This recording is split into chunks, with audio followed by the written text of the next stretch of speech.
Time to catch up with Coach Gundy as always, and I'm curious. You're playing a lot of young players. You've had a lot of guys hurt. Obviously, there's a need to correct and do things like that, but how do you find the right touch when you go through what has been very, very rare, tough times in this program? What's that balance between trying to sort of light the fire but yet understand the circumstances around what's going on? How do you manage that? Interestingly, in doing this, getting ready to go on 19 years, this is the first time I've dealt with this many different circumstances. So I'm learning in how to handle the adjustments with the young players, putting some new guys in, and balance practice, what to do in practice, how long to practice, how physical to practice. In most cases, well, not in most cases, at this time last year, we weren't even in pads at this point in the season. But we were very mature. Guys understood that. They could practice and stay healthy and stay fresh and then go play well. So a couple, 3 weeks ago, we tried some of that based on our health, and I didn't like the results.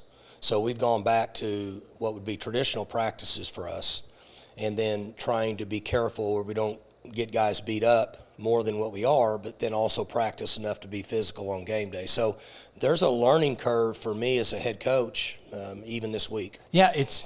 I'm sure it's just a juggling act for you and your staff, just constantly trying to figure out, okay, and maybe daily, does it change? I mean, probably does, I guess. We've had more discussion in staff meetings on what we're going to do in practice each day than in my 18 years. Wow. Just on how to handle certain situations and how much to go against each other for the speed of the game and all the different things that we never really talked about in the past. Because when you have some injuries, a normal guy here and there, you just put the next guy in. And he's going to have a learning curve if he's young and immature. He's going to make some mistakes. You have to coach him through it. But when it impacts a considerable number, then you obviously have to try to, one, avoid something happening in practice to make it worse on Saturday, and then two, not overload the young guys with information that can make them play slow on Saturday. Where we've seen a lot of young guys, at least some young guys, is at receiver. Stephon Johnson Jr. being a prominent example. So let's focus on that, I suppose. What's the hardest transition for a young player, let's say at receiver, trying to play as a true freshman like he has? That position can be easier than the others, but it's not easy. You don't have to be as physical. Now you will take some hits and so on and so forth, but you're not in direct contact the majority of the game like you would be at other positions. The learning curve from a scheme standpoint is not as treacherous as it would be at other positions. Mm-hmm. But it's still new. The speed of the game and the crowd and the excitement of being on the field, those things. Like when we played Texas with Stephon, we saw a lot of things that were like, this is great for our future. And then when we went on the road, he was just very average. It's just a comfort for him. People say, well, that doesn't make any sense to me. It just is. And so the adjustment is more so that than necessarily the position. You've talked about this many times, the fact that defensively big plays have been a problem. But is it safe to say that I think we sometimes forget, for the first time in Oklahoma State history, you lost two All-Americans on defense, Colby Harvell-Peel and Malcolm Rodriguez. Mm-hmm. You have a lot of guys back there that haven't played that much. Is that one of the obvious dangers when you have to go young, really with everybody besides your defensive line? Those things might be an issue. Is that common with younger guys? Yeah, there is. Knock on wood, the big plays in the throwing game haven't really got us. We're giving up too many rushing yards and then giving up big plays in the running game, which has been rare. Even the years here that we were average on defense, we didn't give up big plays in the running game. We had issues defending the ball over the top. And so this year, overall, the over-the-top throws so far, we've competed and done pretty well. But we're giving up too many big plays in the running game. Yeah. How do you manage Iowa State's defense? What's the solution? Their numbers are very, very good. Their play volume, they keep their play volume low, which is obviously a key. So how do you manage what they do? Right. They're going to snap the ball on offense with 3 or 4 seconds left, so they're going to keep their play volume low. And then they're in a defense that's very prevent savvy, meaning they almost refuse to let somebody get behind them and catch a pass. They've had a good plan. They've done it 5, 6 years now. They're good at it. The rest of the league is somewhat migrating toward what they're doing, kind of. But I don't know that anybody knows it as in detail as they do. So you have to be patient. You got to work to get 4 or 5 yards on certain plays, maybe pass plays, rush plays. We talked about that earlier. Mm-hmm. Be able to rush the ball for 4 yards a carry. And it can be done. A couple different schemes here and there. We just have to play our way through it and see how it goes. Yeah, we talked about this too. But I think it's warrants mentioning on this program. You've had as much success hitting some big plays in different ways against them as anyone. For a defense that is prevent-oriented, as you said, you've hit a half dozen long touchdown plays in the last 3 or 4 years that you've played them in different ways. Yeah, so we've had really good skill kids in certain spots that over that period of time that could get the ball and make a player miss. You need to be able to make a player miss in this defense to get in space to take off. Because of their alignment, they have an extra guy floating around, the guy in the middle of the field. And he is a pass first, run secondary support later. But he's also a guy who can run all over the field and minimize big plays because he's an extra guy back there. And that's where you've got to be able to make a guy miss to find a way to get big plays. Time for What's Your Beef, brought to you by Old Trapper Beef Jerky. You can see the quality through the clear plastic packaging. Okay, there's always a lot of talk about how much to protect the quarterback, what should the rules be, pro and college are different. So what is the right way? To start with, they're doing the right thing trying to protect them because they're in a position that they can't protect themselves.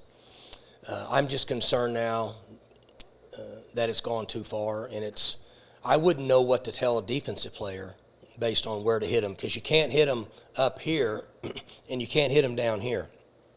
So you've got about 1.5 feet or 2 feet where you can hit them, and you can't use the crown of your head. You got to use your face, and then you can't land on them and smash them.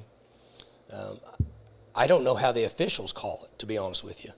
So I don't know what we're going to do, but we've got to get a plan because it leaves too much up to the officials through human nature, and the officials would agree with this.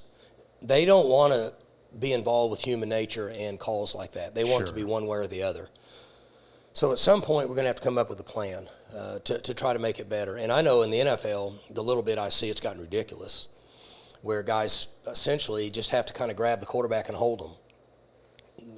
If you go down on them or don't go down and fall on them, it's an issue or not an issue. So hopefully we can get it cleaned up soon. That's What's Your Beef, brought to you by Old Trapper Beef Jerky, and we break down some plays from the Kansas game when we come back.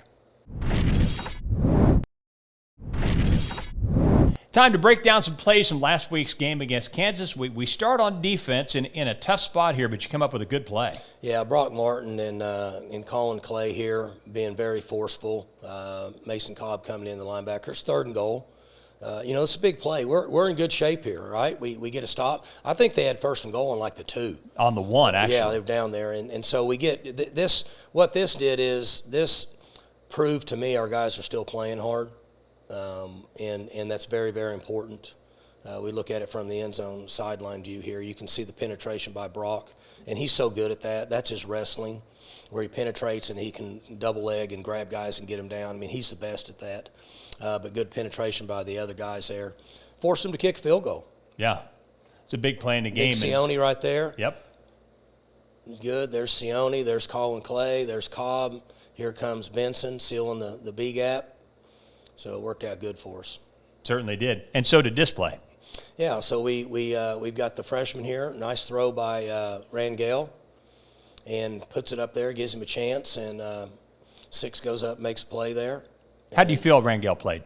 He played good, I thought. He had some turnovers, and we'd like to have not fumbled the snap and an interception or whatever, but when you're a freshman, you're going to have mistakes. I've said this to you a number of times. I mean, you remember what we went through with Spencer. Of course. For 5, 6, 7 games, and that's just what happens in most cases. But he competed and played hard, and I was proud of him. Yeah, one true freshman to another in that case. It was a good play right there. For a touchdown. Made it a 10-7 game, as a matter of fact. Yeah, so we're in good shape. I mean, it's 10-7. We just got to make a few plays. We're in good shape. Stephon Johnson Jr., his first career catch, and here's another touchdown play. Yep. So we've got the screen pass here. Got a good block here by number 10 coming in, number 9, and then Maturko's out there on the edge with a good block, and then Nixon does a good job using his speed, and then stutter steps the guy, and that's what he's good at. You know, he can run, he can get out there, and he can go, and that's an advantage for us. He gets a little more maturity every week.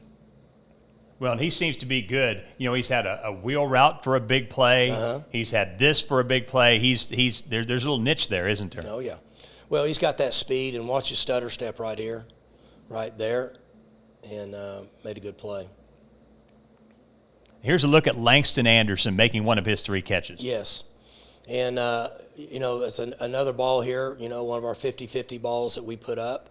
And Langston did a good job going up and making a play. And everybody was excited because this is what we brought him here to do. And he's had just an unusual events of injuries. It's just mind-blowing what he's gone through. Yeah. And it's the first time he's been out there. And as you said, it's the first catch he's had, or second catch he's had in 3 years. Yeah, he'd had 1 career catch prior to the Kansas game. Yeah, and this is what we brought him here to do. And I'm thrilled for him and excited. It's the first time he's been healthy in 3 years. Yeah. And a very unusual situation, but we'd love to keep him healthy and love to keep him going. Hope you enjoyed our show. We'll see you next week. The Cowboys and Iowa State coming up, and we'll break it down when we see you again.